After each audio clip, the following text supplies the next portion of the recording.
السلام علیکم ورحمۃ اللہ وبرکاتہ، اہلا وسہلا ومرحبا بکم۔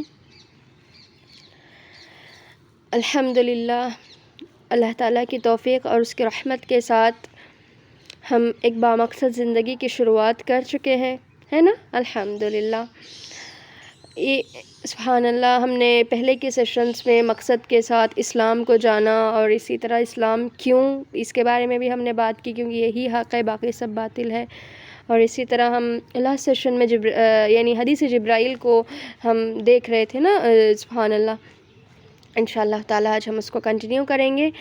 ہم ایمان پہ تھے کہ جب جبرائیل علیہ السلام نے آپ صلی اللہ علیہ وسلم سے پوچھا کہ ایمان کیا ہے، تو آپ صلی اللہ علیہ وسلم نے فرمایا کہ ایمان یہ ہے کہ تم اللہ تعالیٰ کی وجود پر، یعنی اللہ تعالیٰ پر ایمان لے آؤ، یقین کرو وحدانیت پر اس کی، ٹھیک ہے؟ یہی بات جو میں نے بتائی تھی کہ اللہ ہے اور اللہ ایک ہے میں بہت فرق ہے۔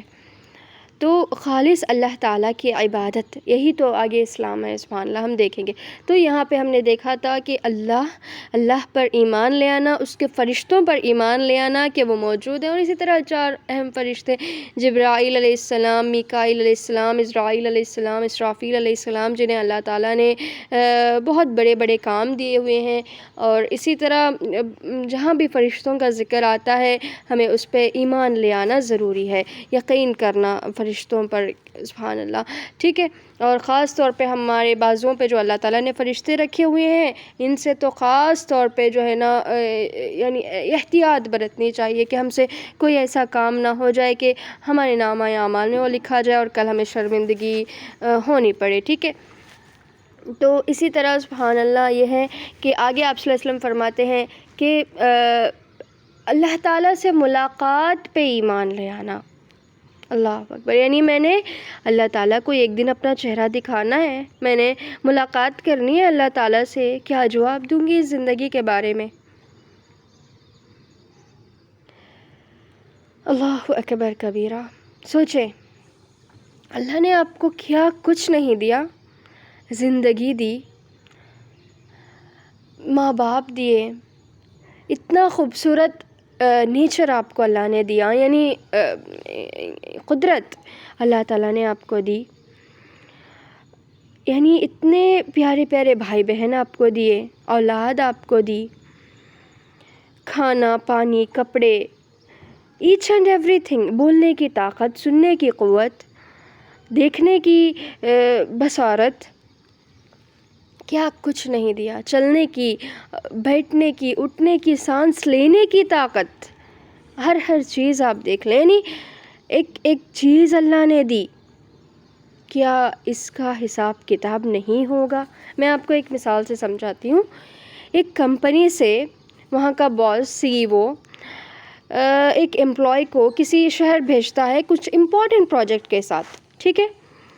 اس کو وہ سب کچھ دیتا ہے نا، گاڑی دیتا ہے، وہیں پہ اس کو مکان بھی دیتا ہے، اس کی فیملی کے ساتھ اس کو وہاں پہ سب کچھ دے دیتا ہے کہ تمہارا سارا خرچہ میں اٹھاؤں گا، بس تم اس پروجیکٹ پہ فوکس کرو جو میں نے تم کو دے کر بھیجا ہے، جس کام کے لیے تم اس شہر میں گئے ہو۔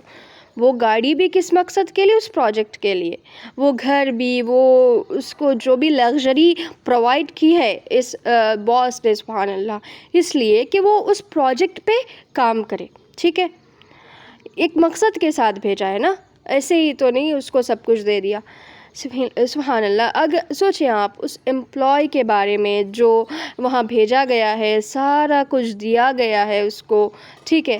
وہ اگر اس گاڑی کو اپنی مرضی کے مطابق استعمال کرے، یعنی اپنی من مرضیاں کرے، یعنی وہ جس مقصد کے لیے بھیجا تھا اس کو چھوڑ کر اپنی پرسنل لائف میں اس کو لے، یعنی یہ تو الگ بات ہے کہ وہ پروجیکٹ کا بھی آپ کام کر رہے ہیں اور کبھی کبھی ضرورت پڑی تو آپ اپنے لیے بھی استعمال کر رہے ہیں، ٹھیک ہے، اس میں کوئی قباحت نہیں، لیکن سبحان اللہ، نہیں جس مقصد کے ساتھ جس پروجیکٹ کے لیے بھیجا گیا تھا اس پروجیکٹ کے لیے تو وہ کچھ نہیں کر رہا اس کا استعمال، اور باقی تمام چیزوں کے لیے کر رہا۔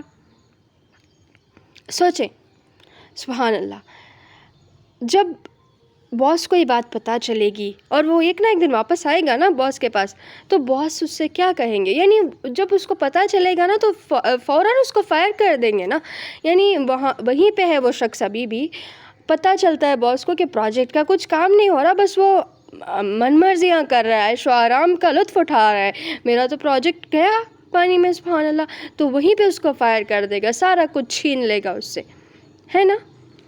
تو یہاں پہ ہم خود کو لے آئے، یعنی ایک باس تھوڑی سا گاڑی گھر کیا دے دیا، وہ ایک پروجیکٹ کے نہ کرنے کی وجہ سے سب کچھ چھین لیتا ہے، تو میرا آپ کا رب العالمین جس نے ہمیں سب کچھ دیا اور ایک مقصد کے ساتھ دنیا میں بھیجا، اور وہ مقصد ایک امت ہونے کے ناطے سے کیا ہے میں آپ کو آگے بتاؤں گی انشاءاللہ، تو ہم اس مقصد کو چھوڑ کر ہم باقی تمام کام کر رہے ہیں، یعنی خالص اللہ تعالیٰ کی عبادت کرنا، ہر کام میں اس کی فرما برداری کرنا، ایک مسلمان بن کر زندگی گزارنا، یہ ہم نے چھوڑ دیا اور اپنی من مرضیوں میں اللہ کی نعمتوں کو لے رہے ہیں، تو کیسے آئے گی نعمتوں میں برکت؟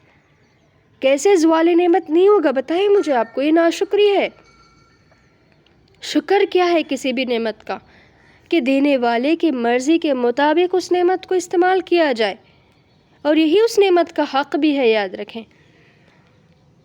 یعنی اللہ تعالیٰ سے ملاقات پر جب آپ کو یقین ہوتا ہے، ایمان ہوتا ہے، تو آپ سے حساب کتاب کی فکر سنبھلے نہیں جاتی، آخرت کا غم لگ جاتا ہے آپ کو، ایک ایک کام بھی آپ کرتے ہیں سوچ سمجھ کے کرتے ہیں، پھونک پھونک کے قدم رکھتے ہیں کہ ہاں میں نے اللہ سے ایک دن ملاقات کرنی ہے، میں کیا جواب دوں گی، چاہے وہ حقوق اللہ میں کیوں نہ ہو، یعنی اللہ کے حقوق میں، اس کے کلام کے حقوق میں، چاہے وہ نماز کا ہو، روزے کا ہو، اور زکوٰۃ، حج وغیرہ جو کہ اللہ تعالیٰ کے حقوق میں آتے ہیں، اور اسی طرح سبحان اللہ بندوں کے حقوق، کہ میں نے کس کا کیا حق مارا، میں نے غریبوں مسکینوں کے ساتھ کیا سلوک کیا، یعنی حقوق اللہ، حقوق العباد، سبحان اللہ، اس کے بارے میں اللہ کو کیا جواب دوں گی؟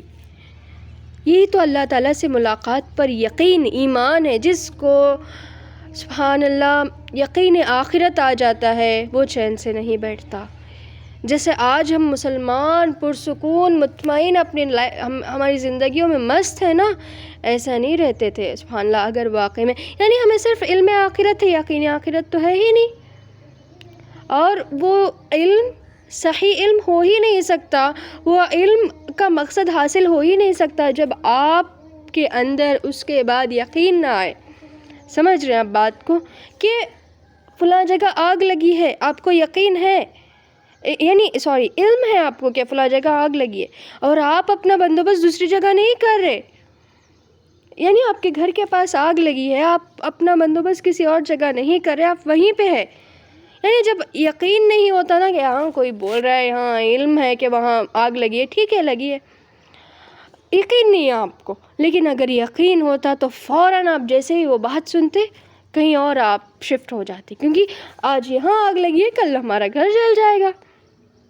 سبحان اللہ، ساری بات یقین کی، ایمان کی ہوتی ہے، یاد رکھیں۔ آج ایمان بڑا کمزور ہے امت کا، کیونکہ انہیں وہ ایمان ملا ہی نہیں۔ کیوں نہیں ملا؟ قرآن سے جڑے ہی نہیں، وہ حق دیا ہی نہیں قرآن کا جو اس کا تھا، اللہ اکبر، نہ اسے سمجھا، نہ اس پہ غور و فکر کیا، نہ یعنی اس پہ ایمان کے ساتھ یہ سارے کام کرنے ہیں، یاد رکھیں۔ قرآن پر ایمان لانا یہ اس کا بیسک حق ہے، اس کے بعد اس کو تجوید سے پڑھنا، اس کو سمجھنا، اس پہ غور و فکر کرنا، عمل کرنا، دوسروں تک کام کرنا، یہ اس کے حقوق ہیں، یاد رکھیں۔ جب یہ نہیں کریں گے تو ایمان نہیں آئے گا، اصل ایمان تو ہرگز نہیں آئے گا قرآن کے بغیر، لکھ لیں آپ یہ بات، ٹھیک ہے؟ سبحان اللہ۔ تو اللہ تعالیٰ سے جب ملاقات کا آپ کو یقین ہوتا ہے تو آپ کے سارے معاملے سیدھے ہوتے ہیں، صحیح ہوتے ہیں، یاد رکھیں۔ یہ نہیں کہتی کہ گناہ نہیں ہوتے ہیں، لیکن فوراً ندامت ہوتی ہے، فوراً اللہ تعالیٰ کی طرف بندہ پلٹ آتا ہے، توبہ کر لیتا ہے، وہی توبہ کے 3 شرائط کے ساتھ، کہ احساس، شرمندگی اور آگے سے نہ کرنے کا عہد، ٹھیک ہے؟ تو یہ تھی اللہ تعالیٰ سے ملاقات پر یقین نا، سبحان اللہ۔ اور آگے آپ صلی اللہ علیہ وسلم فرماتے ہیں کہ اس کے رسولوں پر ایمان، یقین، اللہ تعالیٰ نے جتنے بھی رسول بھیجے ہیں ان سب پر ایمان لے آنا، ٹھیک ہے؟ خاص کر آپ صلی اللہ علیہ وسلم آخری نبی ہونے پر سبحان اللہ ایمان لے آنا، اور جب رسولوں پر ایمان ہوتا ہے تو ساتھ ہی ساتھ ان کے لائے ہوئے پیغام پر بھی ایمان ہوتا ہے، ٹھیک ہے، یہی وہ بات کہ ایمان لانے کے 6 چیزوں پر ایمان لانا ضروری ہے. وہ ایک اور حدیث سبحان اللہ جس میں کتابوں پر بھی ایمان آتا ہے، کتابوں پر ایمان، ٹھیک ہے، اللہ پر ایمان، فرشتوں پر ایمان، رسولوں پر ایمان، کتابوں پر ایمان، تقدیر پر ایمان کہ جو کچھ بھی ہوتا ہے میری زندگی میں اللہ تعالیٰ کے اذن سے، اس کی مرضی سے ہوتا ہے، ٹھیک ہے. تقدیر پر ایمان لے آنا، قبول کرنا، ٹھیک ہے. اسی طرح آخرت کے دن پر ایمان. یہ آخری بات یہ کہ رسولوں پر ایمان کے بعد آپ صلی اللہ علیہ وسلم فرماتے ہیں کہ مرنے کے بعد دوبارہ اٹھنے پر ایمان، ریزریکشن، حساب کتاب پر ایمان، ٹھیک ہے. کہ میں نے کیا پوری زندگی یہی رہنا ہے؟ مجھے یہ بات بہت ڈراتی ہے سبحان اللہ کہ اب جو میں ہوں، جہاں بھی ہوں، گھر ہے الحمدللہ، ماں باپ ہے، گھر والے ہیں، سب کچھ ہے، کیا یہ میرے ساتھ ہمیشہ رہیں گے؟ کیا میری موت کی کوئی گارنٹی ہے کہ مجھے بڑھاپے میں ہی آئے گی؟ میں اپنا آپ کو بتا رہی ہوں، اپنی آپ اصلاح کر لیں سبحان اللہ، سوچ لیں، جائزہ لیں آپ کس طریقے سے مرنے کے بعد اٹھائے جانے کو لیتے ہیں. میں تو اس طریقے سے لیتی ہوں کہ موت کبھی بھی آ سکتی ہے. کل نفس ذائقۃ الموت، ہر نفس نے موت کا مزہ چکھنا ہے. جب یعنی میں نے تو جتنی بھی رہ لوں ایک نہ ایک دن جانا ہے، پرماننٹ ٹھکانہ نہیں ہے میرا، لیکن جب تک میں یہاں رہوں ٹھیک ہے کوئی نہ کوئی ہے، ہمت ہوگی، ٹھیک ہے، کہ ماں ہے، باپ ہے، یعنی گھر والے ہیں تو ایک طریقے سے ہمت ہوگی، کوئی نہ کوئی آپ کے ساتھ ہے نا، ٹھیک ہے، آپ اکیلے تو نہیں ہیں. لیکن کب تک یہ ساتھ؟ ایک نہ ایک دن تو آپ نے اکیلے ہو جانا ہے نا. گھر والے آپ کو مرنے کے بعد ایک رات بھی نہیں رکھتے گھر میں، یاد رکھیں. قبر میں آپ کو تنہا چھوڑ آتے ہیں، چاہے وہ کتنی بھی محبت کرنے والے کیوں نہ ہو. سمجھ رہے ہیں میری بات کو سبحان اللہ؟ تب آپ کیا کریں گے؟ آپ کا ساتھی کون ہوگا تب؟ واللہ جس نے دنیا میں اللہ کو اپنا دوست بنایا ہوا ہوتا ہے نا، وہی سچا دوست ہوتا ہے. وہی سچا دوست آپ کے قبر میں بھی کام آتا ہے، آپ کے اٹھائے جانے کے بعد کام آتا ہے، آپ کے حشر میں کام آتا ہے، آپ کے حساب کتاب میں کام آتا ہے، آپ کے جنت جہنم کے فیصلے میں کام آتا ہے. وہی سچا دوست ہے سبحان اللہ. اللہ ہی سچا دوست ہے، یاد رکھیں. لیکن دنیا میں تو ہمیں اللہ سے دوستی کی فرصت کہاں نا، نعوذ باللہ. ہمیں ساری دوستیاں عزیز ہیں، سارے رشتہ دار عزیز ہیں، ہم کسی کو ناراض نہیں کر سکتے سبحان اللہ. یاد رکھیں ہم ان کی، یعنی کتنی بے وقوفی کی بات ہے. مجھے ہنسی بھی آتی ہے، رونا بھی آتا ہے اس بات پہ کہ کتنا نادان اور بے وقوف ہے انسان کہ لوگوں کے خاطر اللہ کو ناراض کرتا ہے، لیکن اللہ کے خاطر تھوڑی سی لوگوں کی ناراضگی برداشت نہیں کر سکتا. حالانکہ who should be your first priority? اللہ should be your first priority نا سبحان اللہ. اللہ آپ کی اہمیت نمبر 1 ہونا چاہیے نا سبحان اللہ. ہم نے لوگوں کو رکھا ہوا ہے، اور جب آرڈر تبدیل ہوتا ہے بگاڑ یہیں سے شروع ہوتا ہے، اسی کا نام فساد ہے. سمجھ رہے ہیں آپ بات کو سبحان اللہ؟ کہ ہم یعنی آپ لوگوں کو کتنا بھی خوش کیوں نہ کر لیں، اللہ کو ناراض کرتے رہے ایک طور پہ، جو کہ اکثریت کرتی ہے، لوگوں کو خوش کرتے رہے، وہ آپ سے واللہ کبھی راضی نہیں ہوں گے. لکھ لیں اس بات کو. یعنی آپ آزما کے دیکھ لیں، میں کہتی ہوں آپ سے، آپ آزما کے دیکھ لیں آج تک جن کو خوش راضی رکھنے کے لیے آپ اللہ کو ناراض کرتے رہے، ایک دفعہ ان سے ناراض ہو کے تو دیکھیں، آپ ان کے رنگ دیکھ لیں گے سبحان اللہ.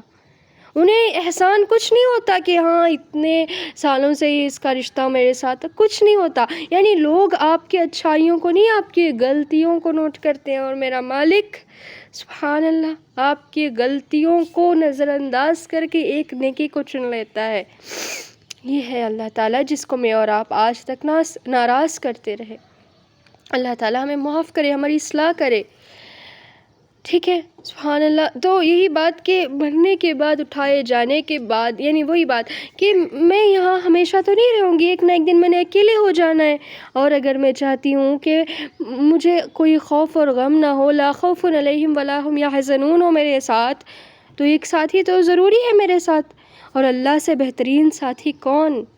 تو دنیا میں اللہ سے دوستی کر لیں، دنیا میں اللہ سے اپنے تعلق کو مضبوط کر لیں، کیونکہ ہر ایک نے ایک نہ ایک دن چھوڑ کر جانا ہے.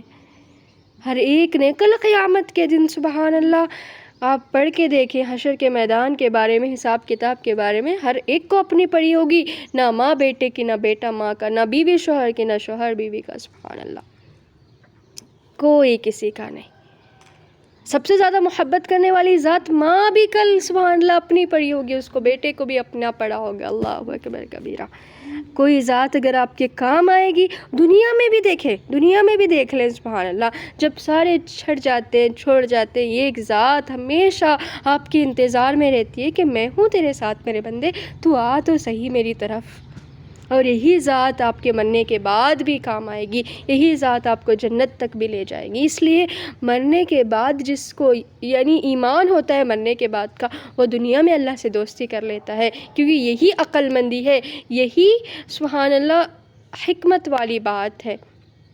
سمجھ رہے ہیں سبحان اللہ کہ ہم نے اللہ تعالیٰ سے دوستی کر لینی ہے. جس کا ایمان مضبوط ہوتا ہے اس کا تعلق باللہ مضبوط ہوتا ہے، اور جس کا تعلق باللہ مضبوط ہوتا ہے اس کا ایمان مضبوط ہوتا ہے. تو یہ ایمان ہمیں قرآن سے ملتا ہے، یہ تعلق باللہ ہمیں قرآن سے ملتا ہے. تو قرآن سے جڑ جائیں. آخر میں انشاءاللہ تعالیٰ میں آپ کو یعنی ان سیریز کا مقصد اور یعنی اللہ تعالیٰ سے جوڑ دینا ہے. سبحان اللہ ایسے جڑ جاؤ کہ سب سے بے نیاز ہو جاؤ، سب سے بے نیاز ہو جاؤ، صرف اللہ تعالیٰ کے محتاج بن جاؤ، کسی اور کے محتاج نہیں، کسی اور سے کوئی آپ کو یعنی سب سے اچھے سے رہنا ہے، اچھے اخلاق سے پیش آنا ہے، پیار محبت سے رہنا ہے، لیکن کسی اور کے خاطر اپنے رب کو ناراض نہیں کرنا، کسی اور کے خاطر اپنی آخرت کو رسک میں نہیں ڈالنا، کسی اور کے خاطر اپنی دنیا تباہ نہیں کرنا. آپ سوچ رہے ہوں گے سبحان اللہ کہ گناہ کرتے ہیں تو صرف آخرت برباد ہو رہی ہے. واللہ پہلے دنیا برباد ہوتی ہے پھر آخرت. دیکھ لیں چاہے کتنا سے کتنا امیر بھی کیوں نہ ہو، اس کے دل میں وہ سکون نہیں ہے جو ہے کہ مومن کے دل میں ہوتا ہے. اور مومن کسے کہتے ہیں؟ جس کے پاس ایمان ہوتا ہے. اور ایمان کیا ہے میں نے آپ نے دیکھ لیا. ٹھیک ہے، تو یہی بات ہے کہ جو ہے نا ہمیں اللہ تعالیٰ سے دوستی کر لینی ہے، ہمیں قرآن سے جڑ جانا ہے، اللہ تعالیٰ سے جڑ جانا ہے، ہمیں اللہ تعالیٰ کے خاطر ہمیں سب کچھ سہ لینا ہے، یاد رکھیں. اور اسی طرح اپوزٹ بھی بات آتی ہے کہ جب آپ اللہ تعالیٰ کے ساتھ اپنے تعلق کو مضبوط رکھتے ہیں، کیا صرف آخرت میں جنت ہے؟ نہیں، پہلے دنیا جنت بنتی ہے پھر آخرت جنت بنتی ہے. اس دل کے اطمینان کو کوئی خرید ہی نہیں سکتا جو ایک مومن کے دل میں ہوتا ہے. یاد رکھیں ایمان سے اطمینان آتا ہے. اللہ اکبر کبیرہ. تو یہ تھا ایمان کی بات. ابھی اسلام اور سبحان اللہ احسان کے بارے میں بھی ہم دیکھیں گے. کہا تھا نا میں نے کہ بہت وسیع ٹاپکس ہیں، ان پہ میں بہت بریفلی میں نے بات کی ہے، سبحان اللہ خلاصہ دیا ہے بس. اس پہ تو بہت ساری باتیں کی جا سکتی ہیں. یعنی جب ہمارے اندر ایمان ہوتا ہے تو اس کا برابر سے اثر ہمارے اعمال پہ ہوتا ہے. یہ ہو نہیں سکتا کہ آپ کا اللہ تعالیٰ پر ایمان ہو، رسولوں پر ایمان ہو، فرشتوں پر ایمان ہو، اٹھائے جانے پر ایمان ہو، اللہ سے ملاقات پر ایمان ہو، کتابوں پر ایمان ہو، تقدیر پر ایمان ہو، اور آپ کے اعمال اس کے مطابق نہ ہو، آپ کے اعمال میں تقویٰ نہ ہو. یہ ہرگز نہیں ہو سکتا. تو اپنا جائزہ لیں کہ میں کتنی ایمان والی ہوں، میرے اندر کتنا ایمان ہے. سبحان اللہ. تو اس سے انشاءاللہ تعالیٰ آپ کی اصلاح ہوگی. اور اسی کے ساتھ ساتھ یہ بہت زیادہ شیئر بھی کرنے کی باتیں ہیں تاکہ لوگوں کو بھی اویئرنیس ملے کہ میں ایک بہت انمول ہوں، میں انمول ہوں. سبحان اللہ میری زندگی کا ایک بہت بڑا مقصد ہے اور میں نے اسلام کو جاننا ہے، سبحان اللہ اپنی زندگیوں میں لانا ہے، ایک واقعی میں ایک سچا مسلمان، سچا مومن بننا ہے اور احسان کے لیول پہ جانا ہے. تو یہ ساری باتیں تھیں جو اللہ تعالیٰ کے اذن سے الحمدللہ چھوٹی سی کوشش تھی. اللہ تعالیٰ قبول کرے. آگے بہت سارے انشاءاللہ تعالیٰ ہم سیکھیں گے. ٹھیک ہے، جزاکم اللہ خیراً کثیر واحسن الجزاء فی الدنیا والآخرہ. ربنا تقبل منا انک انت السمیع العلیم وتب علینا انک انت التواب الرحیم. والسلام علیکم ورحمۃ اللہ وبرکاتہ.